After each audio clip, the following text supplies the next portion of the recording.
13 Ulangan pasal 11. Kita membaca sama-sama ayat firman Tuhan ini 2, 3. Jikalau kamu dengan sungguh-sungguh mendengarkan perintah yang kusampaikan kepadamu pada hari ini, sehingga kamu mengasihi Tuhan Allahmu dan beribadah kepadanya dengan segenap hatimu dan dengan segenap jiwa. Sampai di situ dulu pembacaan firman Tuhan, karena saya mau mengambil poin dulu di bagian awal. Jika kamu dengan sungguh-sungguh, sekali lagi tema firman Allah, bersungguh-sungguh kepada Tuhan. Mari sama-sama katakan 2, 3. Saya yakin masih bisa lebih keras lagi suara saudara. 2, 3. Bersungguh-sungguh kepada. Kata bersungguh-sungguhnya lebih ditekankan lagi ya, supaya saudara paham. 2, 3. Bersungguh-sungguh. Mantap. Ya, puji Tuhan. Total arti sungguh-sungguh itu apa?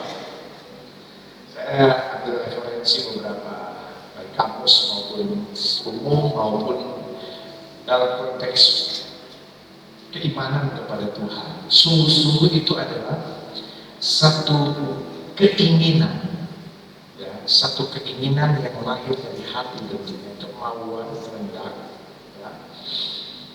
Satu keinginan, sungguh-sungguh satu keinginan, ya, dengan melibatkan seluruh hidup kita, jiwa dan raga kita, dengan bersemangat untuk mencapai tujuan. Itu bersungguh-sungguh. Jadi satu keinginan, ya, satu keinginan dengan melibat satu tekad yang kuat dari hati. Ya, sekali lagi sungguh-sungguh satu keinginan, tekad yang kuat dari hati dengan melibatkan seluruh aspek hidup kita, jiwa kita, pikiran kita maupun raga kita, tubuh kita, untuk mencapai sesuatu. Nah, sungguh-sungguh ini adalah satu sikap juga yang dilakukan secara konsisten, terus-menerus. Puji Tuhan. Nah, ayat 13. Jika kamu, diawali dengan kata jika kamu. Artinya begini. Kalau sesuatu diawali dengan kata jika, berarti di situ terkandung makna pilihan. Sekali lagi, pilihan. Artinya apa? Bisa saja engkau, kalau hubungannya dengan sungguh-sungguh, bisa saja kita memilih tidak sungguh-sungguh. Tapi bisa saja kita memilih sungguh-sungguh. Nah, firman Tuhan berkata, jika kamu dengan sungguh-sungguh. Jadi maksud firman Allah, ketika kita mengambil pilihan untuk bersungguh-sungguh, sikap ini adalah satu pilihan. Sekarang pertanyaan saya, apakah ketika saudara datang ke tempat ini, engkau sudah mengambil satu sikap atau pilihan untuk bersungguh-sungguh atau tidak?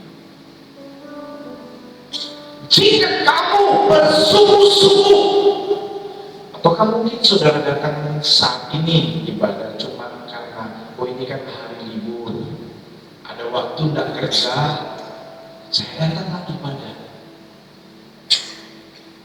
Oh kan ini adalah satu kebiasaan orang Kristen, kalau hari Minggu itu datang ibadah. Atau mungkin saudara kata, saya datang di sini supaya ibu gembala lihat, bapak gembala lihat, saya ada datang ibadah. Atau sesama rakyat lihat, saya ada datang ibadah. Atau saudara ambil pilihan bahwa saya ada saat ini karena saya mau menyenangkan hati Tuhan dengan memuji menyembah Tuhan, dan saya mau diberkati dengan firman Tuhan. Kalau saudara pilih yang kedua tadi, yang terakhir tadi, percayalah ada upah yang Tuhan sediakan buat saudara. Tapi jangan harap saudara mendapatkan sesuatu kalau saudara memilih yang saya katakan 1, 2, 3 tadi. Jika kamu dengan sungguh-sungguh, jika kita memilih dengan sungguh-sungguh kepada Tuhan, nanti kita lihat apa yang Tuhan sediakan buat kita.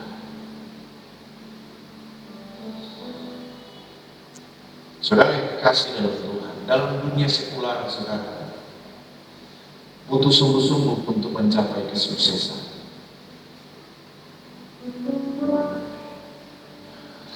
Berapa kali saya datang ke Pontianak supaya tidak padat itu jalan, tidak macet, saya datang jam 3 subuh.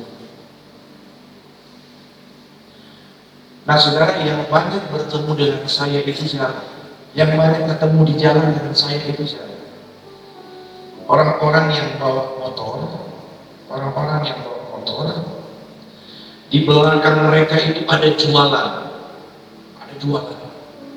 di setir mereka itu ada jualan digantung-gantung, di belakang ada kas, sudah digantung sayur, buah, tempe, tahu, mie, segala macam sudah kebutuhan pokok ada digantung sini. Mereka dari jam 1, jam 2 sudah start saudara, karena mau masuk kampung-kampung. Hanya untuk pekerjaan dunia mereka bersungguh-sungguh, tidak terkecuali tengah malam sekalipun. Sungguh-sungguh mereka sudah cari duit. Saya punya teman main bulu tangkis, sudah tua juga dia, sudah umur lah ya, bukan belum tua sekali tapi sudah umur juga. Dia bilang, Pak Billy, kami punya kerja jualan sayur, kadang buah. Saya sudah pergi, masih subuh saya sudah pergi cari sayur di ladang, di kebun. Buah dia temukan di mana saja dia bisa temukan buah. Sayur-sayur khususnya ditambah dengan bahan pokok lainnya, dan dia kemudian mulai jalan. Subuh dia sudah mulai jalan.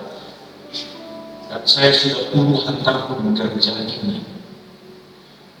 Dia sekarang sudah jadi kakek, sudah engkau menjadi engkau, dan sudah membiayai hidup anak-anaknya dan cucu-cucunya. Dia serius, dia sungguh-sungguh kerja itu. Dari subuh tengah malam, saudara.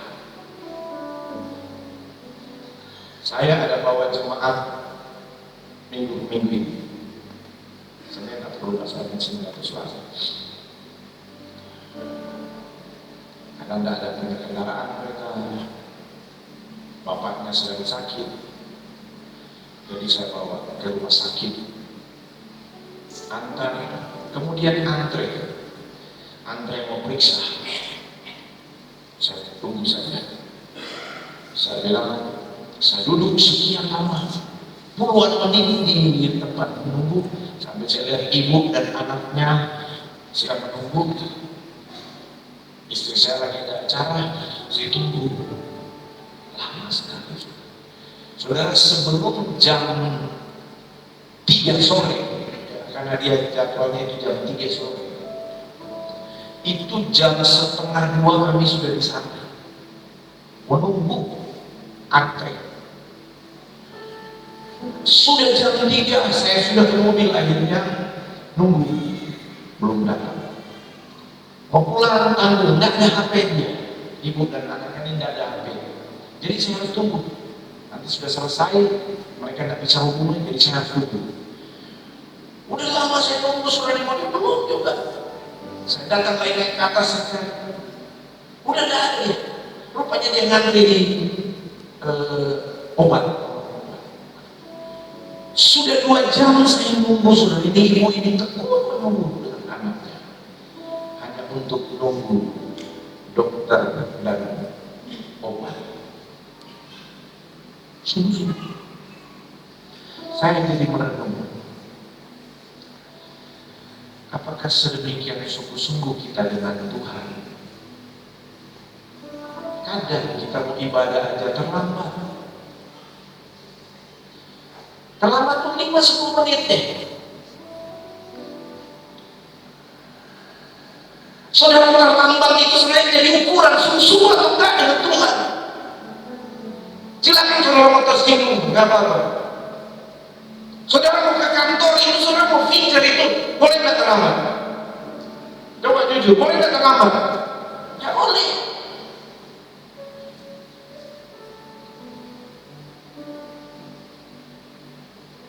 Udah terlambat kadang-kadang ibadah, sampai di gereja pun masih main HP lagi. Mana bisa saudara dikatakan sungguh-sungguh?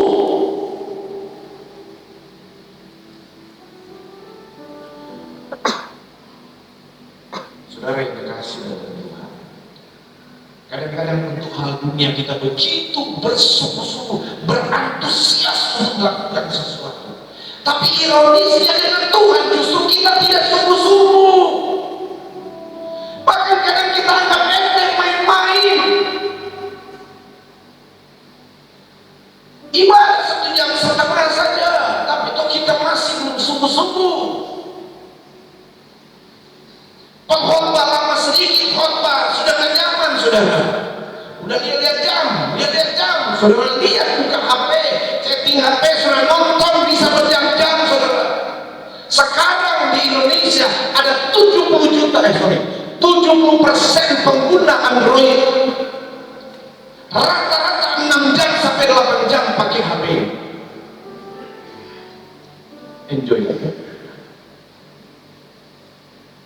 Sementara untuk Tuhan 1 jam setengah 2 jam sudah ibadah, sudah komplain. Sungguh-sungguhkah kita dengan Tuhan saudara? Kalau saya khotbah di sini saudara, lama cepat itu urusan Roh Kudus. Kalau mau cepat saya sudah 5 menit, oke silakan cepat selesai saya khotbah.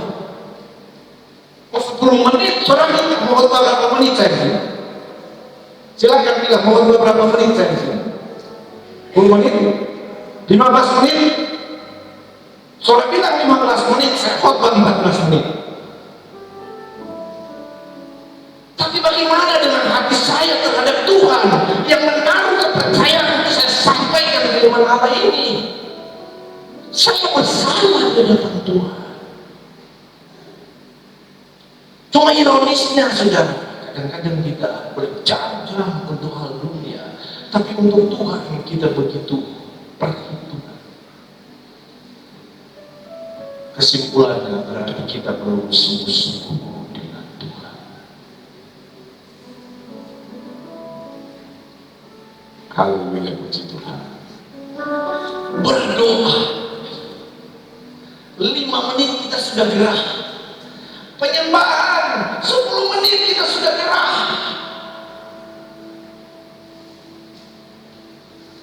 Sementara kadang-kadang di warung kopi 1 jam tidak terasa.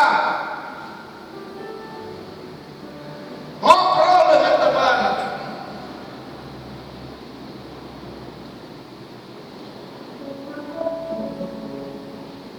Saya tersentak dengan istri saya yang ngomong sama saya. Satu ketika saya ngobrol dengan kawan, 2 kali buat tempat warung kopi ada 3 jam. Saya kembali ke rumah, rupanya saya lupa lihat HP dia, istri ada telepon saya datang. Saya lupa saya ada mengunjungi sesuatu. Dia 3 jam saya di warung kopi. Tapi pernahkah ada 3 jam di kaki Tuhan? Tuhan ampun saya. Artinya begini, dia mungkin tidak melarang saya 3 jam di warung kopi, tapi oke lah, minimal balance lah. Ada 3 jam saya di kaki Tuhan menyembah Tuhan. Ukuran apakah saya sungguh-sungguh dengan Tuhan atau tidak? Seberapa sungguh-sungguh kita dengan Tuhan hari ini? Kita kadang menuntut ini dengan Tuhan, minta Tuhan tolong, tapi sesungguhnya Tuhan mendapati kita belum sungguh-sungguh dengan Dia. Sungguh-sungguh itu adalah sesuatu yang lahir dari hati kita, dengan melibatkan jiwa, pikiran, kekuatan raga kita dengan konsisten sampai mencapai tujuan itu sendiri. Haleluya, puji Tuhan, haleluya. Saudara, kita buka di dalam kitab Daniel pasal 6. Daniel pasal 6. Daniel pasal 6 ayat 11. Daniel pasal 6 ayat 11. Demikian firman Tuhan. Demi didengar Daniel bahwa surat perintah itu telah dibuat, pergilah ia ke rumahnya. Dalam kamar atasnya ada tingkap-tingkap yang terbuka ke arah Yerusalem. 3 kali sehari ia berlutut, berdoa, serta memuji Allahnya seperti yang biasa dilakukannya. Sungguh-sungguh itu ternyata juga berbicara tentang kuantitas. Saudara, Daniel itu adalah salah satu tangan kanan raja pada waktu itu, satu kerajaan yang sangat besar. Tangan kanan. Minimal dia pada waktu itu menjabat salah satu menteri di pemerintahan kerajaan itu. Saudara, ukuran menteri sibuk enggak kira-kira? Ya. Dibanding dengan jabatan saudara sekarang, sibuk mana? Lebih sibuk Daniel. Tapi secara konsisten 3 kali, sehari 3 kali dia berlutut, berdoa, memuji, beribadah. Dia konsisten baca kitab-kitab firman Tuhan. Kenapa saya katakan begitu? Dia secara konsisten tiap hari tidak absen. Itu yang firman Allah. Tidak ada kata di Daniel dia sibuk dan lain sebagainya. Namanya untuk Tuhan dia sungguh-sungguh. Namanya urusan dengan Tuhan dan dia prioritas.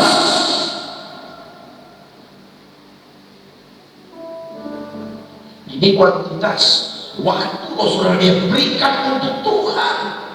Pagi dia sudah beri waktu untuk Tuhan, siang, sore, malam dia beri waktu untuk Tuhan. Luar biasa dan heran dia berkata Tuhan. Ini kuantitas saudara. Saya katakan ini karena kadang-kadang dan banyak kali kita beralasan terlalu sibuk untuk urusan dengan Tuhan. Sementara urusan yang lain kita tidak terlalu sibuk. Ketika engkau mau menempatkan Tuhan sebagai prioritas, ketika urusan-urusan dengan Tuhan engkau beralasan sibuk, itu menunjukkan bahwa sesungguhnya engkau belum bersungguh-sungguh dengan Tuhan. 1 Samuel pasal 1.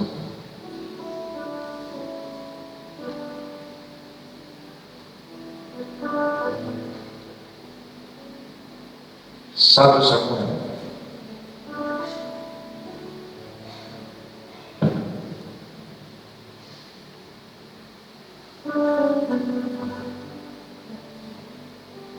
Samuel pasal 1 ayat yang ke-8 saja. Lalu Elkanah suaminya berkata kepadanya, Hana, mengapa engkau menangis dan mengapa engkau tidak mau makan? Mengapa hatimu sedih? Bukankah aku lebih berharga bagimu daripada 10 anak laki-laki? Saya baca dulu ayat 7. Demikianlah terjadi dari tahun ke tahun. Setiap kali Hana pergi ke rumah Tuhan, Peninnah menyakiti hati anak sehingga ia menangis dan tidak mau makan.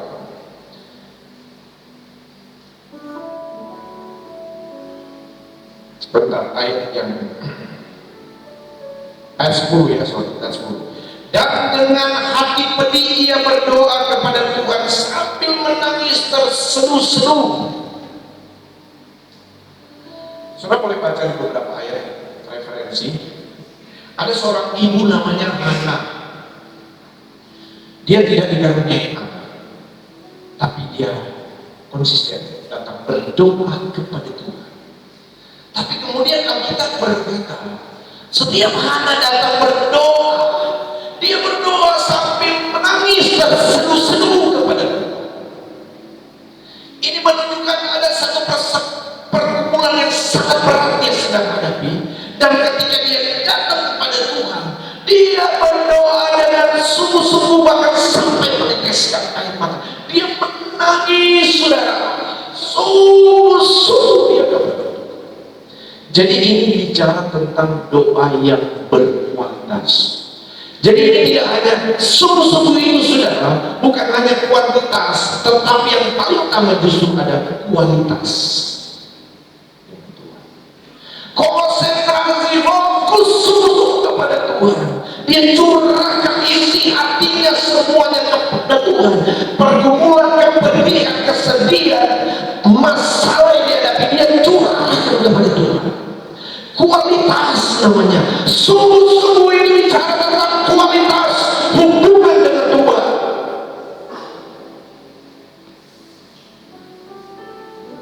Haleluya, puji Tuhan. Dia berdoa sungguh-sungguh dengan Tuhan. Apakah Tuhan jawab doanya? Tuhan jawab doanya. Amin, saudara. Secara medis nggak bisa dia punya anak, tapi Tuhan jawab doanya karena ada kesungguhan di sana. Saudara, sudah berapa lama saudara berdoa? Sudah berapa lama saudara bergumul dengan pergumulan hidupmu? Pastikan kita percaya mujizat itu nyata. Amin. Saudara tahu yang Tuhan cari dengan kita itu kesungguhan. Dan kesungguhan itu juga konsisten, tetap. Kita akan pernah menyerah sampai mujizat itu terjadi. Ada seorang dokter bernama Dr. Arnold. Satu ketika dia dapat surat dari salah satu universitas ternama di Amerika Serikat. Kemudian saudara, di surat itu dia dapat undangan hadir di acara seminar besar ini, saudara, karena di acara itu dia akan mendapatkan, dia diapresiasi oleh universitas ini dan dia akan mendapatkan penghargaan di acara itu. Betapa senang karena saudara dia meneliti satu saudara, dan penelitiannya itu diakui dan akan diberi penghargaan. Ini dokter. Senang sekali dia, saudara, dan dia diundang di satu hari, dan pada waktu itu saudara, perjalanan untuk sampai di tempat, dari kotanya ke tempat dia diundang itu 6 jam. Nah saudara, belilah dia tiket tempat. Kira-kira, dan dia sudah sangat antusias sekali. Ini dokter ini, tapi dia adalah dokter yang tidak percaya kepada Tuhan, seorang ateis. Dia cuma percaya kepada akal pikirannya. Dia cuma percaya kepada kepintaran manusia. Wah, antusias sekali saudara gitu. Baru kira-kira 2 jam penerbangan, ternyata mengalami masalah ini pesawat, dan akhirnya mendarat darurat di salah satu bandara terdekat di mana kapal pesawat itu mengalami masalah. Turun. Setelah dicek, pesawat ini tidak bisa terbang lagi, dan kemudian dia pergi ke saudara, untuk beli tiket pesawat yang menuju ke kota ini. Dengan karena dia mengejar waktu, saudara, ternyata tidak ada penerbangan lagi yang mau ke sana. Ada, tapi tunggu 10 jam lagi, berarti waktu sehingga penghargaan itu sudah lewat. Dan dia tanya, bagaimana supaya saya bisa secepatnya pergi ke sana? Disarankan oleh itu, saudara, sudah sewa mobil aja, karena mau sampai ke sana masih bisa sekitar 4 jam terkejar sampai di sana. Karena begitu antusiasnya ini, saudara, bapak ini dan dia sewa mobil, pergi dia sendiri. Wah, dia pacu dengan kecepatan maksimal karena dia mau kejar ini. Saudara, sementara di perjalanan baru berapa jam, cuaca berubah, tidak baik. Dan akhirnya karena cuaca tidak baik, dia memutuskan untuk tidak meneruskan perjalanan. Mampirlah dia di sebuah rumah di pinggir jalan. Kemudian saudara, di tengah cuaca hujan badai itu, saudara, dia ketuk salah satu rumah terdekat, dia berhenti. Tak lama kemudian bukalah pintu, keluarlah seorang ibu tua. Tapi sebab apa? Tidak terlalu tua ini. Nah, saudara, lalu ibu ini menyambut ini bapak ini dengan senang sekali, silakan masuk. Dan karena dia sudah sangat dihina ini bapak ini, dia masakkan sesuatu, kemudian dia sajikan makanan, saudara. Kemudian saudara, mereka sudah duduk di meja. Ibu ini bilang, Pak, silakan menikmati hidangan yang sudah disediakan, tapi tolong kita berdoa dulu ya. Bapak ini bilang, maaf Bu, saya tidak bisa berdoa dan saya tidak pernah berdoa.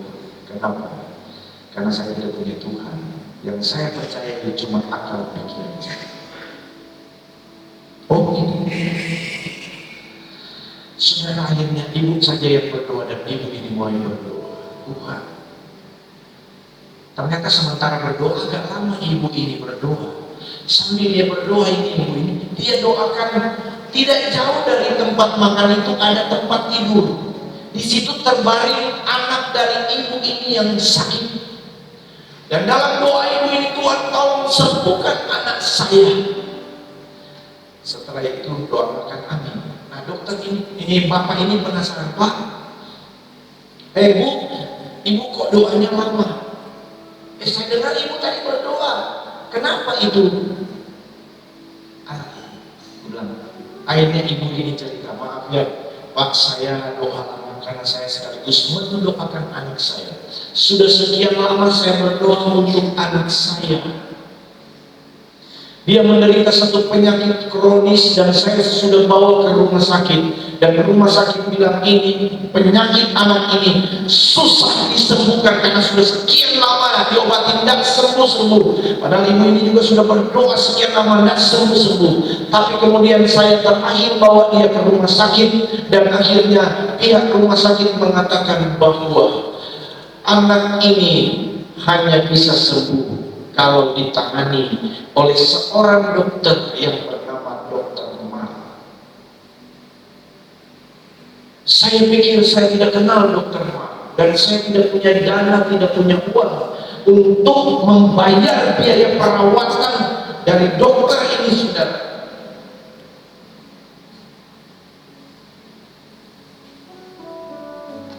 Kaget ini bapak ini. Karena dokter yang dimaksud oleh ibu ini dialah Dokter Mar. Selesai ibu bicara, dia belum ngomong apa-apa ini dokter. Dia bilang, ibu, Tuhan ternyata ada dan Tuhan itu berkuasa. Saudara, kenapa dokter itu pesawatnya mengalami masalah? Sudah tahu kenapa mobil yang ditumpangi oleh dokter ini kemudian dihadapkan dengan cuaca yang tidak baik? Itu ada faktor Tuhan yang membawa dokter ini bertemu dengan keluarga ini. Di mana di keluarga situ ada seorang anak yang terbaring sakit. Itu semua karena karya Tuhan. Dan karya Tuhan itu Tuhan lakukan di mana Tuhan mendapati ada anaknya yang bersungguh-sungguh dengan Tuhan. Ada anak-anaknya yang bersungguh-sungguh berdoa kepada Tuhan. Ada anak-anaknya yang tidak berhenti percaya bahwa mujizat itu tetap ada. Saudara, ternyata ketika kita bersungguh-sungguh kepada Tuhan, Tuhan Tuhan pasti menyatakan pertolongannya kepada kita. Tuhan pasti menyatakan mujizatnya kepada kita. Tuhan pasti menyatakan kuasanya kepada kita. Firman Allah berkata, mata Tuhan menjelajah kemana saja seluruh bumi untuk mencari dan menemukan orang-orang yang sungguh-sungguh kepada Dia, dan kepadanya Tuhan menyatakan kuasa dan kasih-Nya. Kenapa dikatakan oleh firman Tuhan ini bahwa Tuhan, mata Tuhan menjelajah, mencari orang-orang yang sungguh-sungguh? Karena apa? Karena Tuhan tahu sampai di kedalaman hati kita, apakah kita sungguh-sungguh atau tidak. Orang lain tidak tahu, tapi Tuhan tahu hatimu. Kalau Tuhan mendapati ada hati yang sungguh-sungguh kepada Dia, adakah yang mustahil bagi Tuhan? Silakan saudara praktekkan firman Tuhan. Bersungguh-sungguh. Saya cuma mau mengajak saudara, mari bersungguh-sungguh kepada Tuhan hari-hari ini. Bersungguh-sungguh cari Tuhan hari-hari ini. Engkau boleh bersungguh-sungguh, fokus serius dengan hal-hal sekular saudara, tetapi lebih utamakan bersungguh-sungguh dengan Tuhan. Saya mungkin paling sering mengingatkan saudara jangan terlambat datang ibadah. Mungkin saudara sudah, ini Pak Pendeta Billy ini paling mau bilang lagi, mau tegur lagi yang terlambat. Saudara tahu kenapa saya selalu mengingatkan ini? Karena Tuhan sedang mencari orang yang sungguh-sungguh. Coba saudara datang minggu depan tanpa terlambat, fokus dengan Tuhan. Saudara akan alami sesuatu yang berbeda ketika saudara tinggalkan ini ruangan ini. Benar. Engkau akan mengalami hal yang berbeda. Dan minggu berjalan ini ada hal yang berbeda Tuhan akan lakukan. Kalau saudara lagi ada pergumulan hari-hari ini, ingat Tuhan sedang mencari orang yang sungguh-sungguh kepada Dia. Mari tundukkan kepala kita.